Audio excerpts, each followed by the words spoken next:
name is Dhanashri and this is my typography. Dhanashri means goddess, Lakshmi goddess. And also goddess has the symbol of lotus.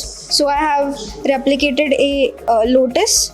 Janhavi means river, so I have showed my name in water droplets like it's flowing. So I think my name is alive on paper also.